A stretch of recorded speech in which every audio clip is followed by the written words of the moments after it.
Howdy, y'all. um, this is Alan Rowell, coming at you from lovely Superior, Colorado, in the county of Boulder, in the marvelous state of Colorado, United States of America, Northern Hemisphere, um, uh, planet Earth, the solar system, the Milky Way galaxy, and metagalactic levels beyond that, certainly. But anyhow, I'll just say, not by means of bragging, but that I have a PhD in education with an emphasis in instructional technology. And so, just saying that, so it might lend some credence to what I'm about to say. And also, should add that I raised a couple of boys who are full grown men now, fairly successful. Learned a lot of lessons from doing that. Raising right now a third grader and a fourth grader, two little girls. So, got quite a span of fathering and parenting education type of experience. So, anyhow, what I'm saying right now is that I'm introducing this. This is a preface to some information I'll be sharing with parents. And if you want to get right down to the totally practical stuff, and you're willing to recognize that something needs to be done better for your kids than what's being done and what's available right now, well, hey, skip this and go right to one of the next sections. But for this one, I know that some of you will be on one side or the other of a significant ideological divide. And I just want to explain what that divide is. And fundamentally, it boils down to scaling. On one side of the divide, the position is, hey, education, public education in particular, especially elementary education, cannot scale.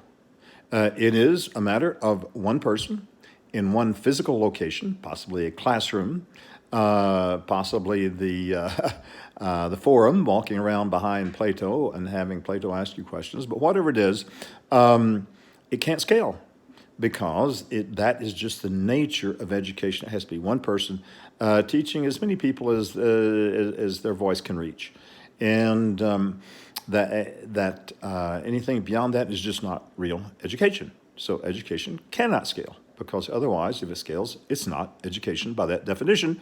And so you get a circular definition. And so if you're on that side of the ideological thing, you just take that option is not available to you right now. Not available to me. Not available to most people in the world at this time. You can't send your kids to school, so they all get together in a classroom and hear from one person speaking. Or maybe you can't go to your college or university and go in the big auditorium and listen to the professor lecture. So that option is out. The other side of the ideological spectrum actually sounds more promising, but as we'll see in a minute, maybe not. But the other side is that, hey, education should scale. We are in a world of technology where we have ways of preserving, recording the best teaching of the best teachers known to humankind. In whatever language and in whatever subject and at whatever level. It's all available to us out there, and a lot of it has been made free to us by certain educational institutions and other organizations, and that the technology is available out there so that we can have just this marvelous user interface for our a third grader or a fourth grader, or for me, the parent, that will help us just get into that, access all that stuff, and have the kids just in front of their machines, just really learning like mad, efficiently, being just as involved as in any video game, because obviously good education should be game powered, right? And probably should be massive online, et cetera, et cetera. So should be all that stuff. Well, guess what? I've been looking, and if you have found that and it really exists, especially for a third grader and a fourth grader, let me know, because I'm looking and I haven't found the seamless user interface solution yet. So whichever side of the spectrum you may fall on, I don't, if you're ideologically motivated and have to stick with your ideology on that, on one side or the other, what happens to the kids? So that's it. I just well, not really yet. So what I've done is I've said, well, I have to own this problem. I'm just one guy, one, not spring chicken anymore guy raising a third grader and a fourth grader, and I'm seeing them fall behind.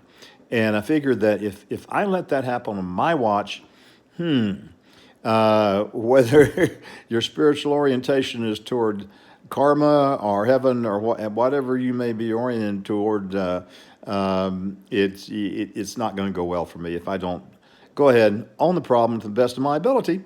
And so that's what I'm going to try to do. And I'll be sharing my experiences and thoughts and insights on that over the next few sessions. And I hope this can do something good for somebody out there. And wishing you a great day for the rest of your day. Bye-bye.